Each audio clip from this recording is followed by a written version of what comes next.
a esta Fundación de Mujeres, a Entre Dos Amigas de la Vida. Acercarnos a la verdad y a la vida, al encuentro y la complicidad, desde el deseo y la confianza fue el impulso del que nació Entre Dos.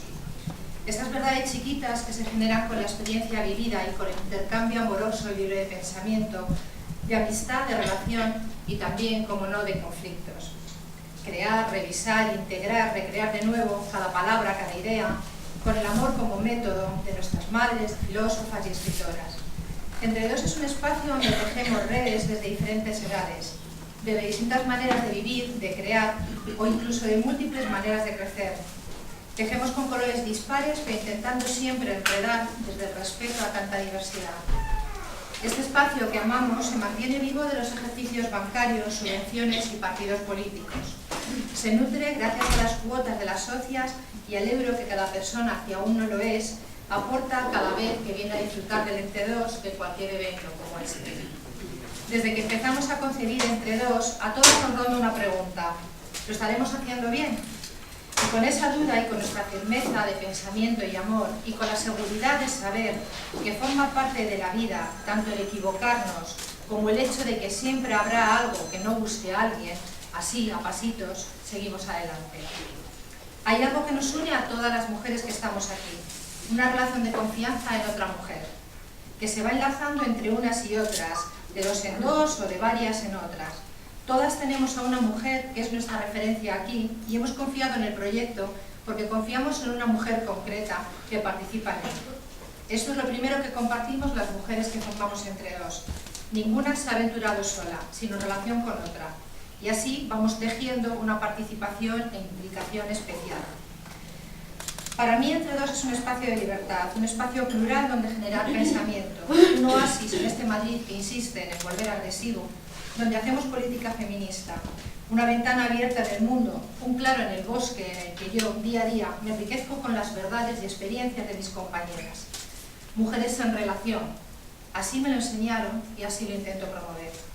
Y así nos enredamos con nuestras socias y con sus deseos. Hoy en Entre Dos, Alicia García Romera abre este espacio comprometido y diverso a temas velados que con osadía y valentía salen a la luz desde la voz de Consuelo García García. Gracias por acudir a nuestro espacio, que hoy también es nuestro.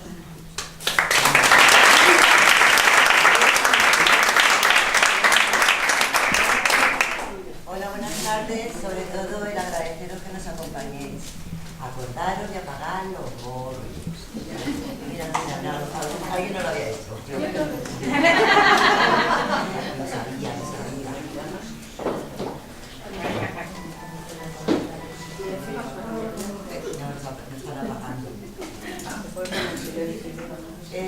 Yo soy socia de Entre Dos desde sus comienzos. El sábado que viene vamos a cumplir 11 años de existencia, de una alegre existencia.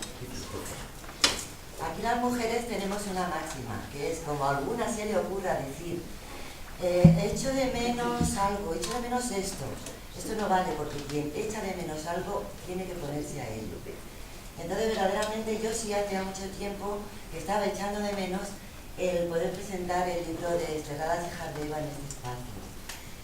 Muchos ya sabéis que es un poco problemático porque la autora vive en Austria y entonces está la dificultad de la distancia. Ahora se ha presentado la oportunidad porque Consuelo ha vuelto a Madrid porque tiene el proyecto de presentar una nueva novela. Y entonces, aprovechando esta coyuntura, me he puesto a ello rápidamente y vamos, que presentamos aquí Las Desterradas hijas de Eva con un orgullo. Bueno, va a ser un poquito el acto como os voy a contar. Primero, pues, por supuesto, presentar a Consuelo, luego ella va a hablar, que es la importante en este caso. Vamos a hablar unos minutos y presentar el tema del preventorio de Guadarrama, puesto que hemos sido las víctimas, las mujeres que hemos organizado este acto. Se hablará por Ángela de la querella argentina contra los crímenes del franquismo. Se habrá el momento que sea, que no tenemos prisa, de debate con vosotras y vosotros. Y esperamos que si van a llegar a tiempo, porque acabamos de empezar, pues se pondrá la nota musical al final por parte de Arita Mitten y de un participante de su grupo de música. También deciros que van a estar aquí las mujeres de la librería Mujeres y Compañía, que traen unos cuantos libros de Desteladas Hijas de Eva, para aquellas de las que no los tengáis y queréis comprar. Y ahora, pues he guardado las gafas. Toma. No, me vas a guardar.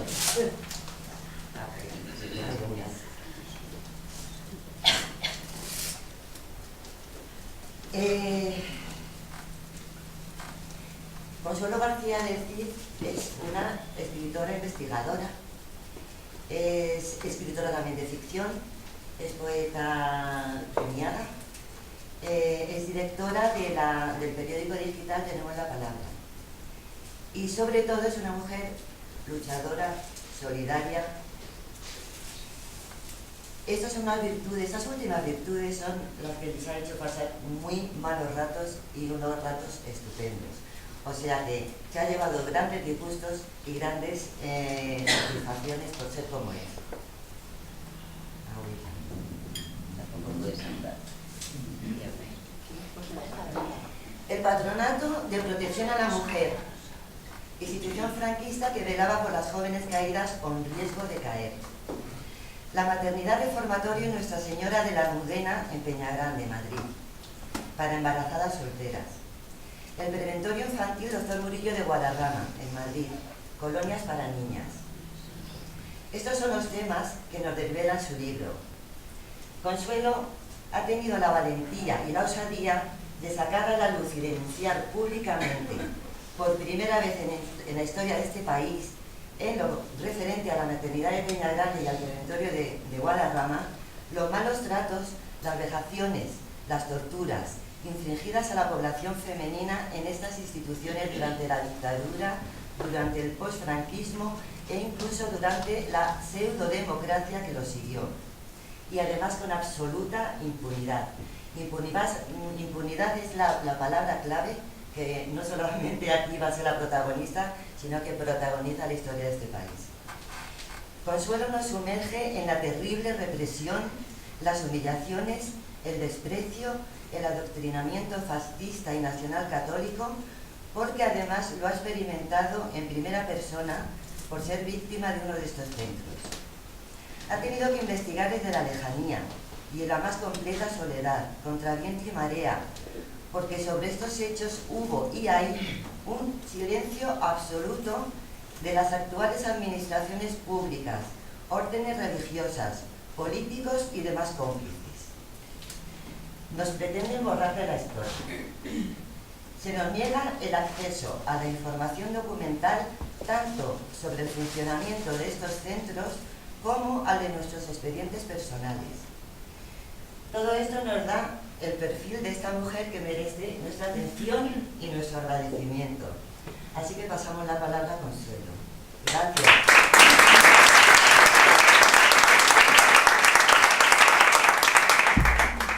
Bueno, muchas gracias a todas, mayoría, por estar aquí. Lo primero deciros que mi voz es mucho más dulce que esta. Yo tengo un trancazo de reír. Entonces sale lo que sale. Bueno, yo empecé hace 4 años, inicié una tarea individual, conocedora de que me metía en un túnel negro, porque iba a tocar unos hechos de nuestra memoria reciente, absolutamente desconocidos en España. ¿Desconocidos por qué? No se trata simplemente de que algo se ocultara, porque para que algo se oculte, en ocasiones primero se tiene que conocer. Se trataba de que no se conociera. Yo acudo a hechos que se prolongaron en democracia hasta los años 80. Empiezo con una institución que se llamó Patronato de Protección a la Mujer. El objetivo de este patronato, que dependía del Ministerio de Justicia, era velar por la moral de las jóvenes caídas o en riesgo de caer. Esta frase, que parece casi una oración de la Iglesia, de hecho las Desteladas Hijas de Eva es un verso de la Salve. velar por mujeres caídas con riesgo de caer, colocada esta frase en el contexto, aquí está, significaba que cualquier mujer que se saliera de la norma, teniendo en cuenta cuál era el patrón femenino de la época, esa mujer era susceptible de ser una caída para este patronato. El patronato dependía del Ministerio de Justicia, y en el momento que una menor, a partir de 16 años, de 16 hacia abajo era Tribunal Tutelar de Menores, a partir de los 16, en el momento que una menor pasaba a formar parte de la tutela del patronato, los padres perdían la guardia, custodia y patria potestad, que quedaba en manos de este patronato. Estamos hablando de una época que la mayoría de edad era a los 21 años, pero si se dependía de este patronato, la mayoría de edad se extendía a los 25. ¿Qué significa esto? El patronato, que funcionaba por juntas provinciales, captaba, si se puede decir así, es decir, estamos hablando de un contexto al que yo siempre he llamado la Gestapo española, porque lo era. ¿Por qué lo era? El patronato tenía una serie de señoras, afines al régimen, por supuesto, católicas y cristianas, visitadoras sociales, que fueron las precursoras de las asistentas sociales. Todavía no existía como figura la asistenta social, y era visitadora social. Estas visitadoras del patronato hacían guardias por los parques, por los cines, por las piscinas, por los bailes. Y yo sé que esto que os estoy diciendo ahora suena a pura psicodelia, pero es que esto estaba pasando en 1979. Bien, estas señoras que se paseaban, en el momento que veían, por ejemplo, una menor en la calle fumando fuera de hora de clase, se la podían llevar. Una menor en un cine pegándose un besazo de ídem, se la podían llevar.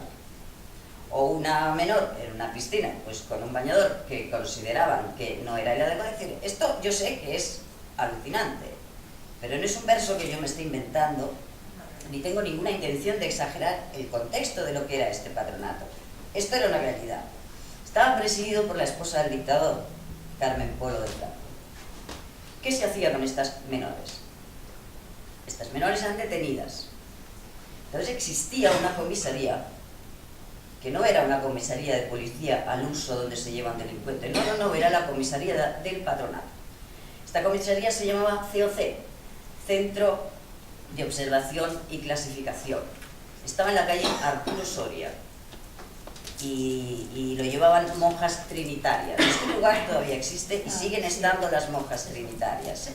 Bien, en esta comisaría del patronato, donde se llevaba a todas esas muchachas en riesgo de caer o muy caídas, estaban una semana en periodo de observación. Este periodo de observación pasaba por estar fumando y viendo la televisión, pero sobre todo pasaba por un examen ginecológico, que era lo primero que les hacían. Este examen ginecológico, si la menor era virgen, en el informe se ponía completa. Si la menor no era virgen, en el informe constaba como incompleta. Esta condición era fundamental para que la menor fuera conducida a un reformatorio más o menos leve del patronato de protección. Estos reformatorios, por cierto, quiero matizar algo. Este COC, Centro de Observación y Clasificación, no hace muchos meses, una compañera que pasó por el COC se presentó allí.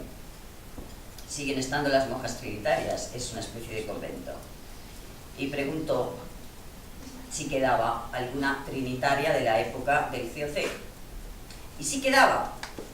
Quedaba la excelsa Sor Delfina, que tiene 92 años, y dijo textualmente: aquí venían a parar todos los pendones. Bien, tiene 92 años. En breve estará con Sor María Gómez Albuena. Bien. Los reformatorios del patronato, que nunca se nombraban como tales, se decía colegios de formación. En todos los colegios se forman. No hay ningún colegio donde no se forme. ¿Alguien conoce un colegio de reformación? Eso es imposible. Es decir, la palabra reformatorio no la querían utilizar. Entonces eran colegios de formación para niñas que no estaban formadas. Estos reformatorios del patronato están en manos de distintas órdenes religiosas. Yo las cito de más leve a lo peor. Las más leves eran adoratrices, trinitarias, oblatas, terciarias capuchinas, cruzadas evangélicas.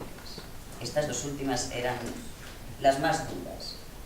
Bien, las menores eran confinadas en estos reformatorios, donde trabajaban en talleres de trabajo, las tenían todo el día fregando.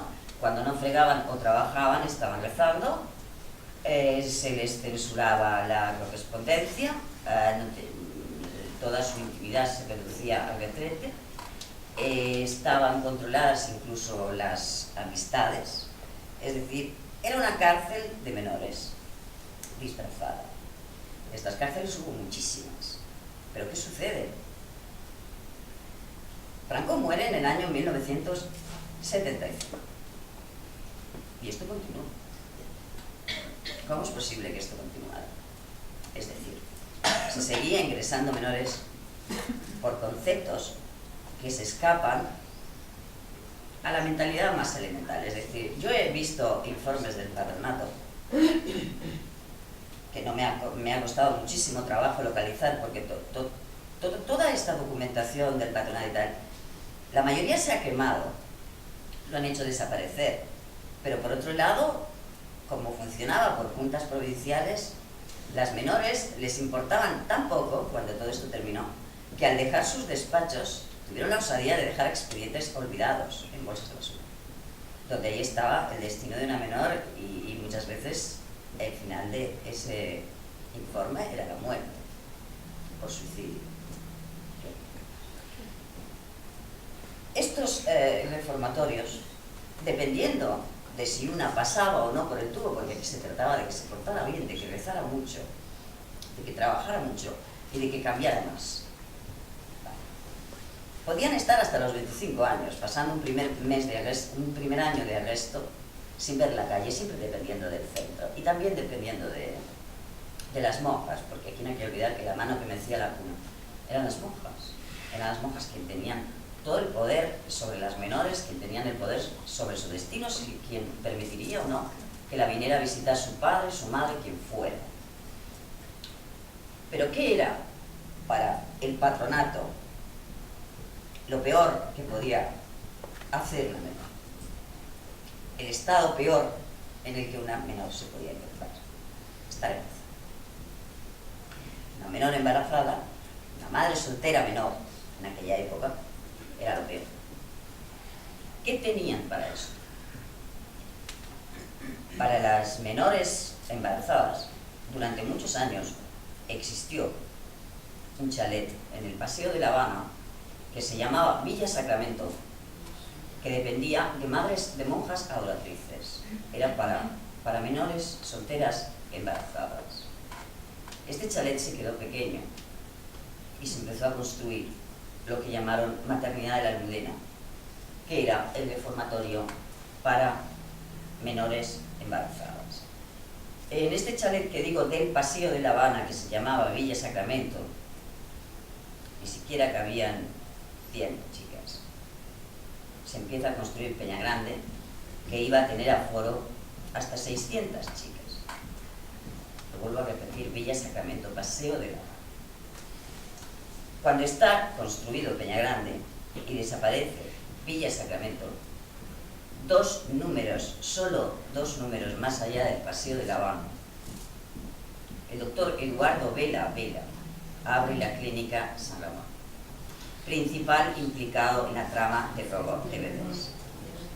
En el reformatorio de las monjas adoratrices de Madrid, de la calle Padre Damián 52, solo se podía estudiar dos cosas: o puericultura o auxiliar de clínica.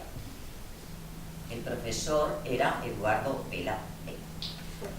El doctor Vela llegaba al reformatorio de las adoratrices todas las tardes, impartía las clases de auxiliar de clínica a las alumnas y las alumnas hacían las prácticas en la clínica San Ramón.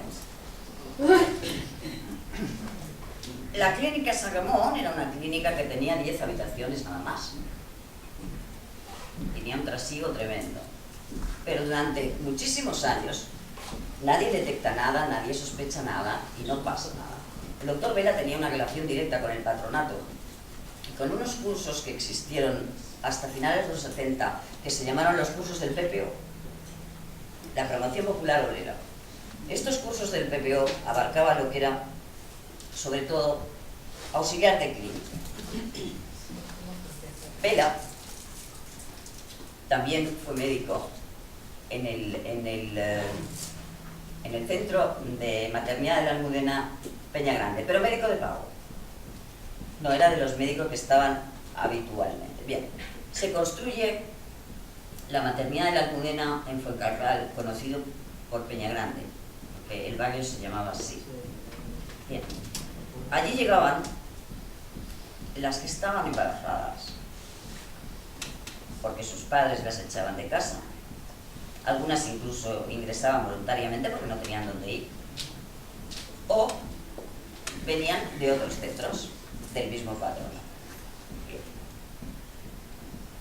Cuando yo empiezo a tirar del hilo de la maternidad de Peña Grande, que actualmente es un instituto de enseñanza media que se llama Newton, que conserva su estructura original. La estructura arquitectónica es la misma y la vista aérea de ese instituto tiene la estructura de una cárcel. Se pueden ver a vista de pájaro sus 4 galerías y su torre de vigilancia. El centro, dependa de la institución que dependa, que se llama maternidad, el sentido común apunta a que se va a dar a luz. Y cuando una mujer va a dar a luz, se está como mucho en el hospital una semana, no se está años. Allí ingresaban embarazadas a pasar los 9 meses de gestación y se podían quedar pues hasta que el niño tuviera, creo que en algunos casos 5 años o 6, ¿verdad? Vale. ¿Qué sucede?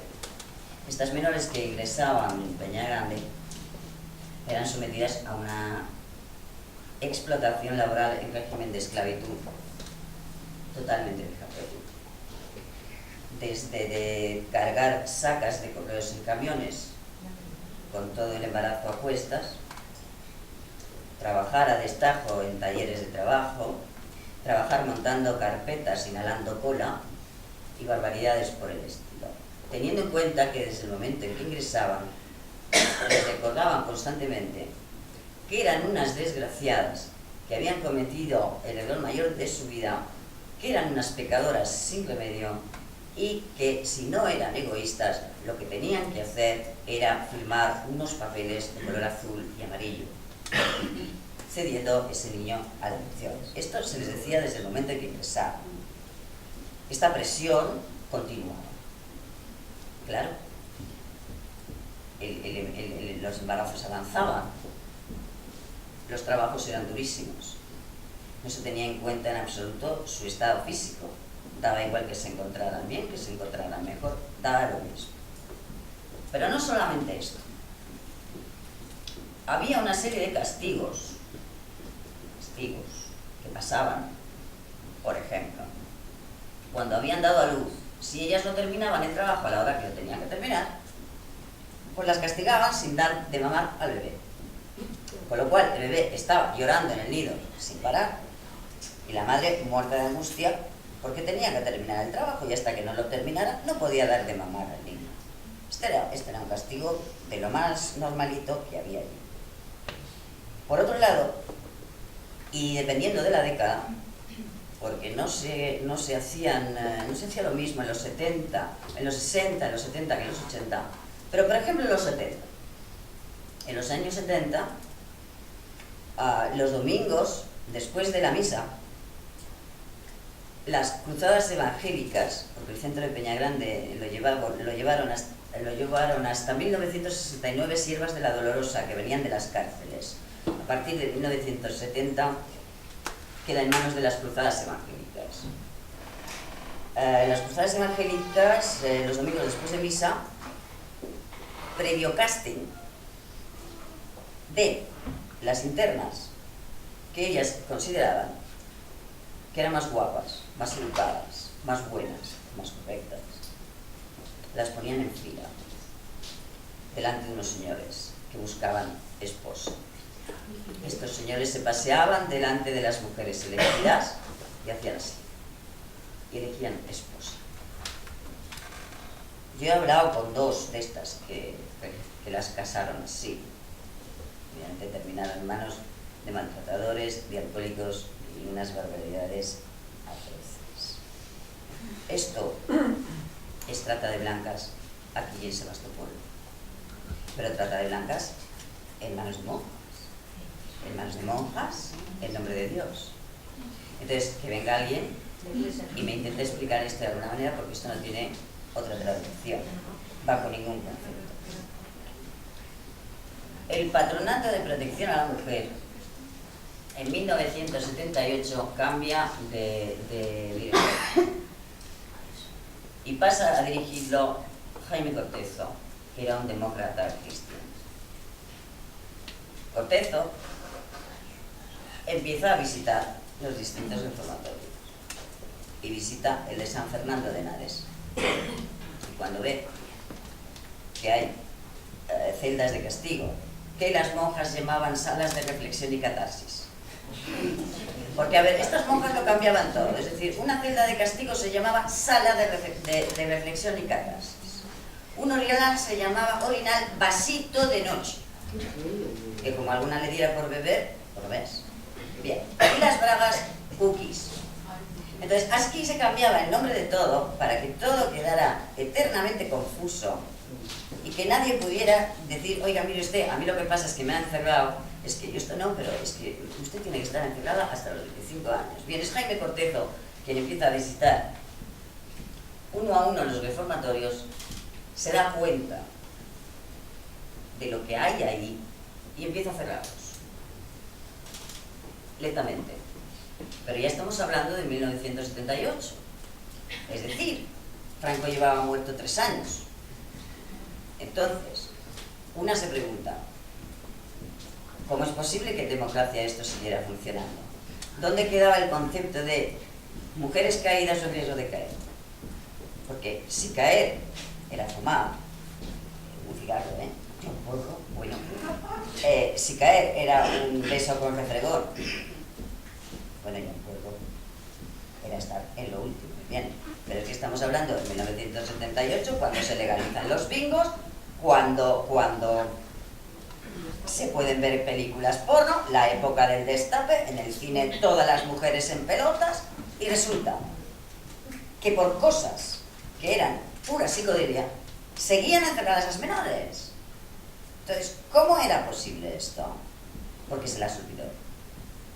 Se las ignoró completamente. Y eran decenas de miles. Hay que tener en cuenta otra cosa. Yo he localizado, esto es muy bueno, un simposium del año 2008, Mujer, Guerra Civil y Franquismo, de la Asociación de Estudios Históricos sobre la Mujer. Porque el patronato se habla poquísimo. Y dice, el Patronato de Protección a la Mujer tiene como función principal la dignificación moral de la mujer, especialmente de las jóvenes, para impedir su explotación, apartarlas del vicio y para educarlas con arreglo a las enseñanzas de la religión católica, pero al otro. Sin embargo, estos, comillas, peligros, se extendían según convenía. ¿Quieres estudiar delineación en Madrid? Me encanta, yo para estudiar voy donde sea. Vas a ir a un centro de Madrid y vas a estudiar delineación. Cuando llegó allí, vio la placa de la protección contra la trata de blancas. Franco inaugura este lugar para mujeres descarriadas. ¿Qué quiero decir con esto? Que no solo llegaban a los reformatorios del patronato las que el patronato consideraba que tenían que pasar recto por la moral. No, funcionaba como asilo de mujeres desamparadas o de familias con escasos recursos económicos. Esto significa que cualquier muchacha que viniera de un pueblo lejanísimo donde no tenía oportunidad de estudiar, pues la derivaban allí. Y resulta que esta menor iba a estudiar. Y cuando llegaba al internado donde supuestamente iba a estudiar, se encontraba que era una cárcel. ¿Qué ha pasado con esto? Nadie habló de esto. Cuando yo busqué ayuda, porque yo no he descubierto la sopa de ajo, o sea, el patronato yo no me lo he inventado. El patronato existió y dependía del Ministerio de Justicia. Cuando yo me meto en esto y pido ayuda a personas supuestamente comprometidas con la memoria histórica, muy intelectuales y muy progres, y muy bajos todos, me dicen, no lo hagas, que estás loca. Esto no lo puedes tocar. Te metes en un terreno pantanoso, esto es muy peligroso, no sirve. Bueno, yo sigo, pensando que exageraba. Bueno, pues no, la verdad es que no exageraban, porque esto en profundidad no lo había tocado nadie y tampoco esperaba nadie que nadie lo tocara. ¿Por qué? Porque la mayoría de los responsables están vivos. Son personas muy mayores, pero están vivos. En el libro doy nombres, apellidos, está todo documentado y yo lo he probado todo. Absolutamente todo lo que yo afirmo yo lo he probado. Me ha costado mucho probarlo, pero lo he conseguido. No se trata solamente de lo que supone encerrar a una menor hasta los 25 años y someterla a esos regímenes de internado presidiarios sin haber cometido delito alguno, no. Es que ya el mayor castigo era el hecho de que si estaban embarazadas, estaban en peligro sensible de que ese bebé se les robara.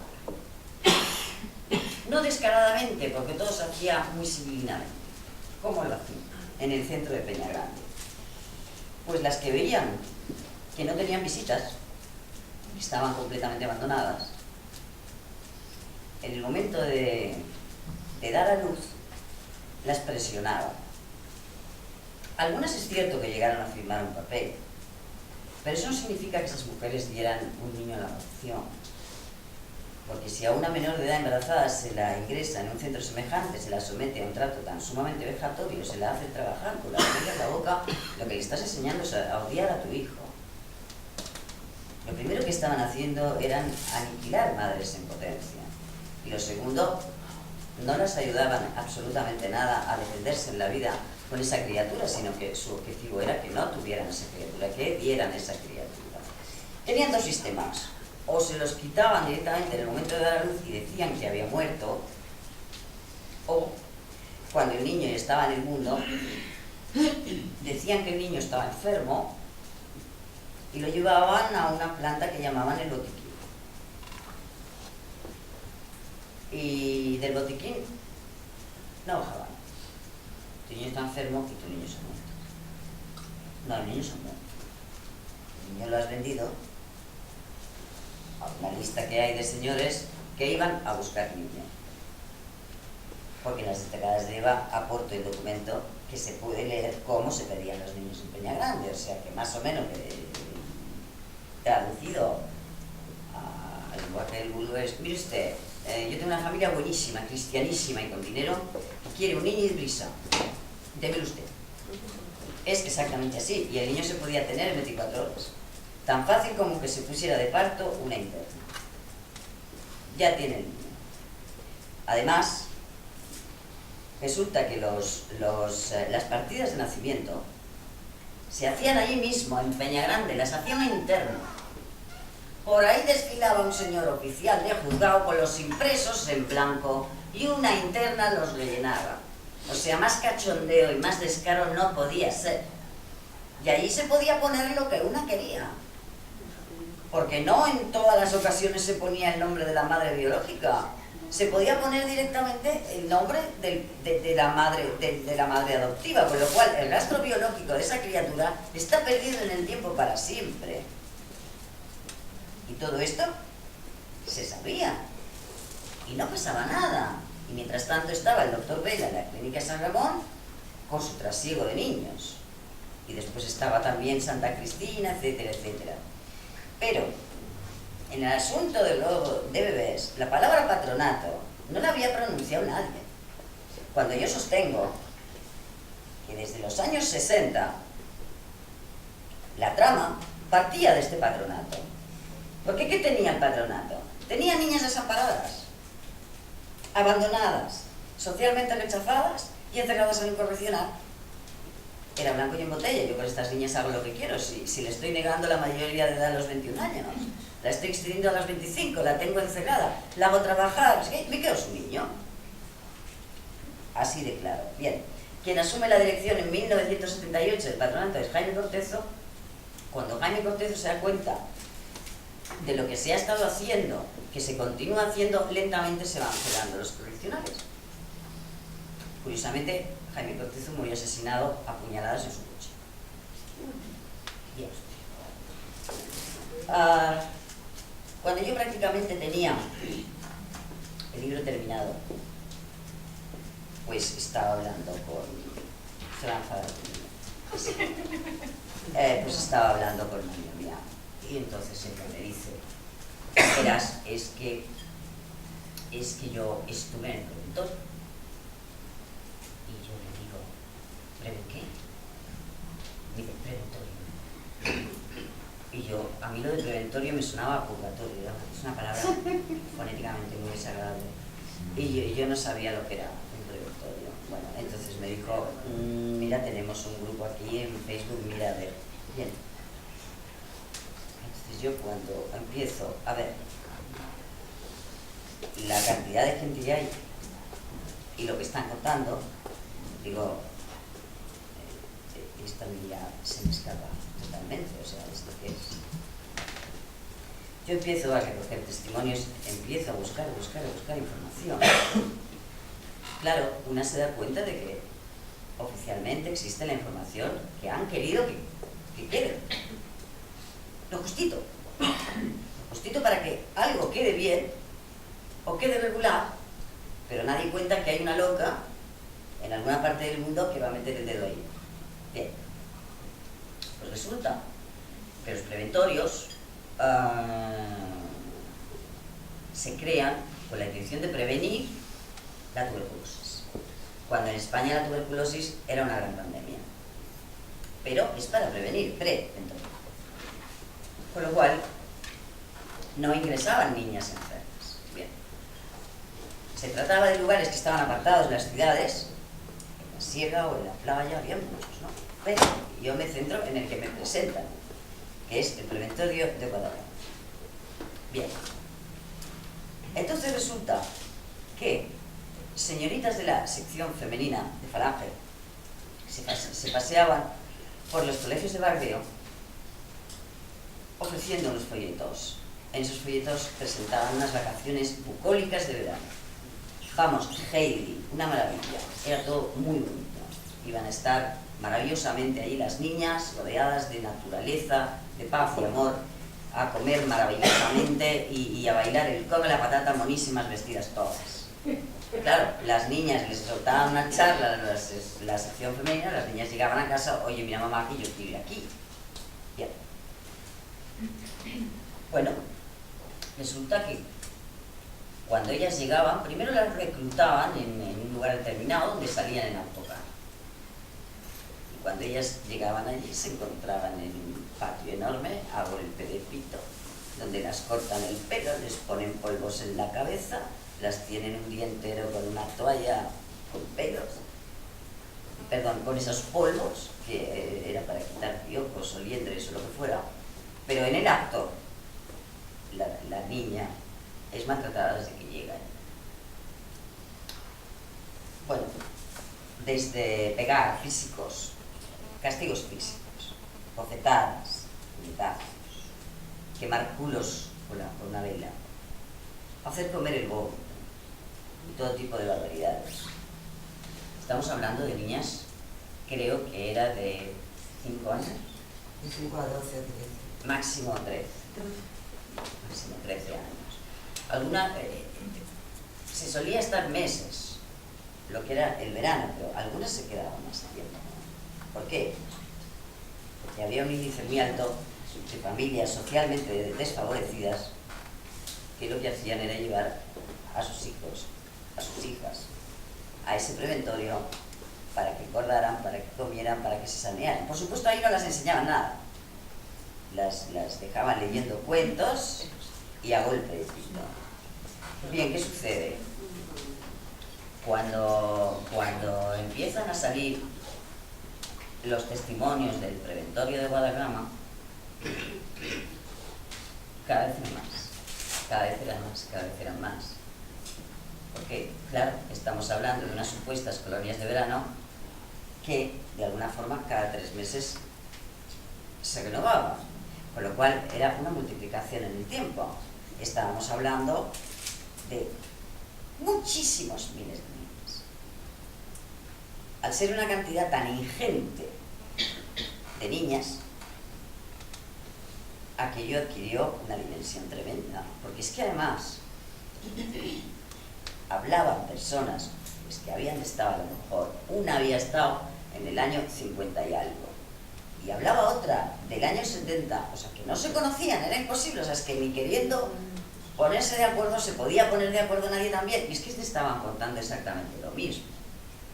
Pues una comida que es repugnante, gusanos, bofetadas, palizas, metiendo criaturas en cuartos oscuros y haciéndolas pasar toda la noche, con una ropa en invierno de lo más liviano, y luego existía una especie de, que yo lo llamaba el Molokai ese, de la isla de los leprosos, ¿no? Era como un Molokai, que dentro de lo que era aquel langrecito había un lugar que se llamaba La Casita, que era para que se ponían enfermas, pero se ponían enfermas allí, no habían llegado enfermas, se ponían enfermas allí. Entonces las metían en aquella casita y las dejaban solas, leyendo cuentos, o sea, sin ninguna atención, sin ninguna dedicación ni nada de nada.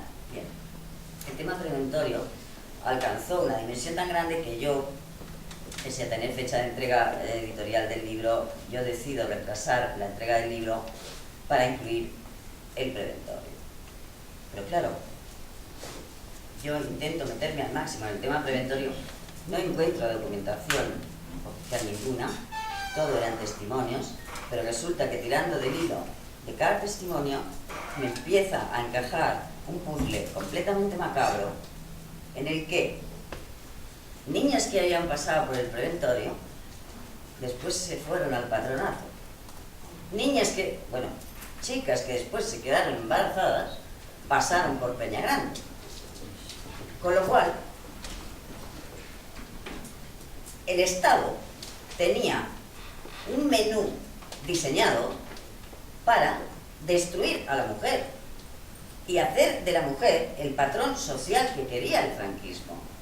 Y cualquier mujer que se saliera de la mínima norma, pero ya no era solamente pues porque se la pudiera considerar casquivana, teniendo en cuenta que se consideraba casquivana cualquier cosa. No, hay un informe del patronato que dice que queda bajo la tutela del patronato porque un vecino la ha denunciado porque le gustan los Beatles. Es muy fuerte. Entonces, como le gustan los Beatles, es susceptible de perder la virginidad y drogas. Entonces, bueno, imaginaros, porque ya no es virgen y se droga, entonces ¿qué hace? Mata. Porque, pero esto está escrito, yo lo he visto escrito. Estas mujeres, pues hay que tienen 50 y tantos, 60 y tantos, se han callado. Esto no lo han querido contar. Muchas siguen teniendo vergüenza. Una vergüenza no se sabe de qué. Una culpabilización completamente gratuita. Porque aquí nadie es culpable de nada. Si existe una culpa, hay que atacársela al franquismo. Es realmente curioso que la presidenta del Patronato de Protección a la Mujer fuera Carmen Polo de Franco. Si nos avanzáramos, solamente 4 zancaditas, ¿no? Podemos coger cualquiera de las nietas de Franco, ¿no? Cualquiera de esas nietas, ahora mismo yo la metía en el COC. Salía incompleta. En Peñagrande habría estado Carmencita Martínez Bordín 2 veces. 2 veces, ¿verdad? A otra la metería en San Fernando. A ver, ¿dónde estamos?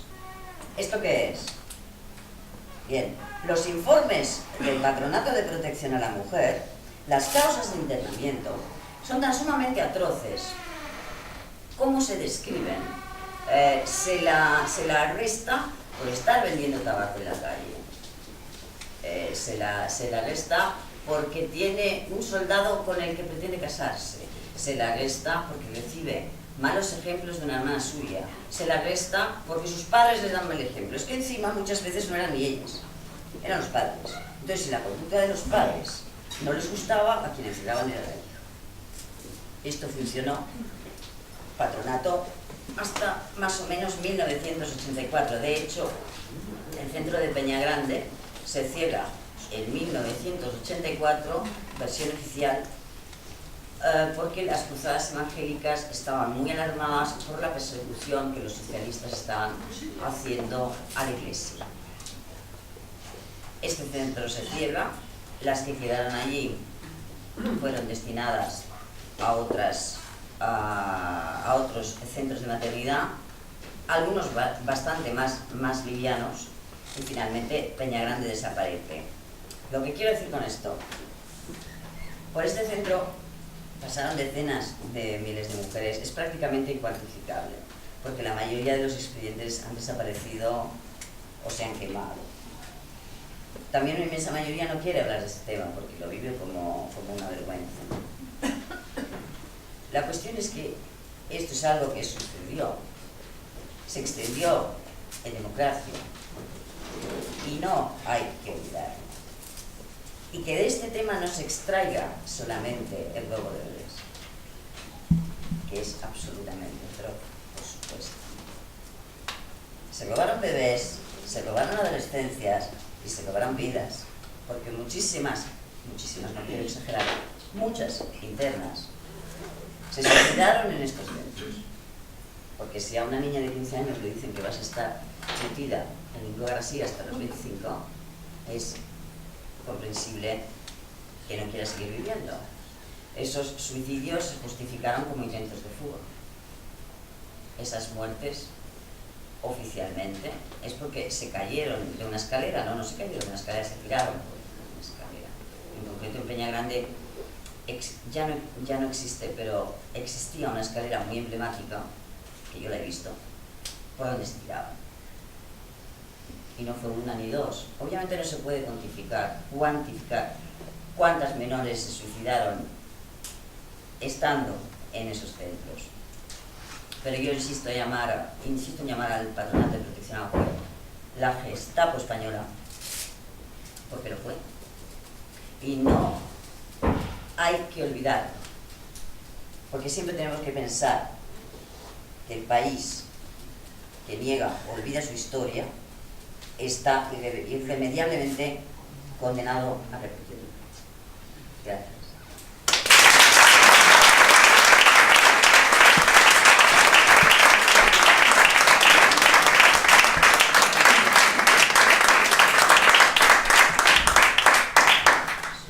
Se nos queda un poquito cortado, ¿no? Nada más que porque no por ahondar en los malos tratos individuales que cada una tuvimos, sino para nosotras, por lo menos para algunas de nosotras, eso es una causa general. O sea, da igual el tiempo que se ha estado en ese preventorio, sufriendo esas vejaciones. 3 días, 3 meses, 3 años, 40, da igual, esto es una causa general. Hay que tener en cuenta que empezó en el 46 a funcionar, terminó en el 75 y prácticamente todo el franquismo. ¿Qué familias éramos? ¿Qué familias teníamos las niñas? El 98% de las familias de nosotras eran familias humildes. Como lógica histórica, digamos que fíjate, la mitad seríamos de familias republicanas, de familias de perdedores. O sea, eso por dar un dato simplemente histórico. La vejación, la humillación hacia las niñas pobres, nos trataban como ganaron. O sea, aparte de lo que ha dicho, es que nos trataban como no se tienen en cuenta para nada. Entonces, teniendo en cuenta todo lo que la mayoría de aquí sabemos pero que las que tengáis dudas lo podéis preguntar después. Llegamos a que estos hechos hay que denunciarlos. Un grupo de nosotras hemos llegado hasta el final, que es la denuncia, porque no pretendemos que esto no solo salga a la luz, sino que no nos quedamos tranquilas hasta que esto se intervenga hasta el final. Entonces, como ya sabéis que nos hemos personado en la querella argentina contra los crímenes del franquismo, Ángela os expondrá un poquito en qué consiste esta actuación. Sí, buenas noches a todas y todos. Efectivamente, todo lo que ha contado Consuelo es exactamente así y más que podríamos añadir en cuanto a lo que fueron los métodos con las niñas en el previtorio de Guadarrama, que no fue único en España, que había muchos por el país, también para niños, donde las torturas a las que fuimos sometidas, las niñas y niños, no solamente eran físicas, eran psicológicas, humillaciones y agresiones que atentan contra los derechos humanos. No voy a abundar en eso ahora, luego si queréis más información, pues las preguntas os contestamos a lo que queráis. Me voy a centrar en lo que es la querella. La querella argentina es, digamos que, el último paso que nos queda a todas las víctimas del franquismo que no hemos obtenido justicia en este país, aunque lo hayamos intentado. Es también una puerta que se ha abierto desde la justicia universal para que podamos situar la historia en el lugar que le corresponde, todos los crímenes que se llevaron a cabo durante la dictadura franquista, en todos los ámbitos, y para poder intentar obtener un poco y mucho de justicia para los que llevamos toda la vida padeciendo esta indefensión. Las secuelas sufridas por todas las víctimas del franquismo, sean del tipo que sean estas víctimas, son tremendas. Yo diría que la tortura sufrida por todos los que hemos padecido el franquismo y por oponernos a él, sigue permanente, sigue en el día a día de cada uno de nosotros, porque una forma de tortura, y una forma de tortura tremenda, es no reconocer la verdad de lo sucedido, no situarnos en el lugar que nos corresponde y no reparar el daño hecho. No solamente no hacer esto, sino estar acusándonos todavía de querer remover la mierda, de ser los culpables por sacarla a la luz, que deberíamos olvidar. Si olvidáramos lo que nos ha ocurrido, olvidaríamos quiénes somos, de dónde venimos, cuáles son nuestros orígenes y quiénes nos precedieron, y qué intentaron transmitirnos. Como todo esto es absolutamente insoportable convivir con ello, hemos dado un paso que no todo el mundo ha podido dar. Como bien decía Consuelo, hay personas que como mecanismo de defensa prefieren no meterse en este tipo de berenjenales, que yo creo que también es una secuela más que se sufre como víctima, o por esa vergüenza que además yo creo que a las mujeres nos es muy familiar, porque también es inducida por el patriarcado, por el machismo, tan agudizado en una dictadura, y en los que han mantenido ese rol que quieren que adoptemos, y que a veces el pensar que se puedan relatar todas las cosas que nos sucedieron y nos acontecieron nos haría seres prácticamente imposibles de ser queridos. Es lo mismo que le pasa a una mujer maltratada con su pareja o con su cónyuge, que muchas veces no habla por esa misma razón. Yo creo que siempre hay grupos humanos que traspasan la frontera de los límites que el silencio, la desmemoria y la acusación nos marca para poder dar un paso adelante y un paso que sea significativo. Y yo tengo que decir que actualmente en este país somos muchos los querellantes, somos muchos los que tenemos la intención de romper con el franquismo, definitivamente. Hemos dado ese paso y ahí estamos. Estamos en Argentina y estamos consiguiendo cosas. La querella en Argentina es muy fácil de acceder a ella. Solamente hay que ponerse en contacto con las personas que se están encargando de preparar las querellas a todo aquel que quiera llevarlo a cabo. Tenemos dos abogados aquí en España, Ana Mesuti y Carlos Eslepoy, que son los que nos están asesorando y están preparando nuestras querellas. Otros compañeros que voluntariamente, también arrancando tiempo de su vida personal y de su trabajo, están colaborando para ayudarnos a todos en esa labor. Y por fin se está hablando de este país, precisamente por la querella en Argentina, de todo lo que pasó. Se está hablando de este país en ámbitos internacionales, se está hablando del franquismo como lo que realmente fue, se está viniendo abajo el mito de la transición modélica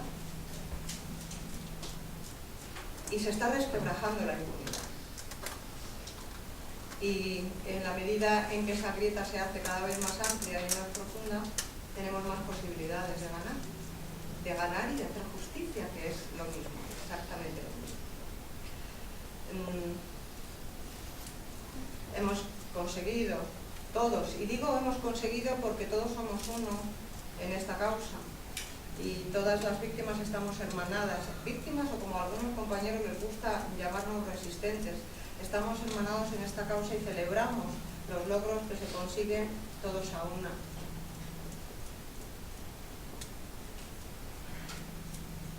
Es que cuando miro a ciertos compañeros o compañeras me toca muchísimo, ¿no? Hay personas que tienen causas pendientes desde hace tantísimos años y tanta angustia y tanto dolor a cuestas que realmente parece mentira que estemos donde estamos. Parece mentira en dos vertientes. Porque esto haya tardado tanto, porque nos hayan dejado en una total indefensión todos los organismos oficiales, los gobiernos, desde la transición, y también por otra vertiente que es muy positiva, y es que estamos consiguiendo romper eso, y lo estamos consiguiendo la ciudadanía, lo estamos consiguiendo los individuos, puestos juntos con nuestra voluntad porque esa justicia se haga. Yo animo a todos, a los que quieran unirse a esta causa, a que se pongan en contacto con nosotros, si así lo quieren, a que lo transmitáis, a que lo trasladéis, a que esta información sea un bien común para todos, porque creo que no se trata solamente de nosotros, se trata de los que vienen. Tenemos la obligación y la responsabilidad de dejarles un legado de verdad, auténtico, de lo que ha sido la historia de este país. Como bien decía una vez más Consuelo, para que no se repita la historia, pero además porque si no es negarles parte de su propia historia. Y una parte muy importante, importantísima, como para que sea un determinante a la hora de establecer una elección, para no banalizar las cosas que suceden en un país como España a estas alturas, en que los nazis salen a la calle, agreden, se vanaglorian y nadie hace nada. Nadie de los que deberían hacerlo. Creo que los más jóvenes, que no se les ha enseñado la historia de este país ni en los colegios ni en los institutos adecuadamente, tienen derecho a conocerlo. Bueno, pues la querella argentina es el resultado de la voluntad de muchas víctimas puestas juntas, de mucha lucha, de mucho trabajo y de una labor incesante de años abriendo fosas, buscando a nuestros muertos, denunciando el trabajo esclavo, los torturados del tardofranquismo y los presos, las mujeres, yo diría que doblemente víctimas, por antifranquistas y por mujeres, todo lo que puede abarcar. Y ahí estamos disponibles como para que cualquiera que se acerque con la intención también de reivindicar su propia historia familiar pues en darle toda la información y la ayuda que esté y el apoyo que esté en nuestras manos.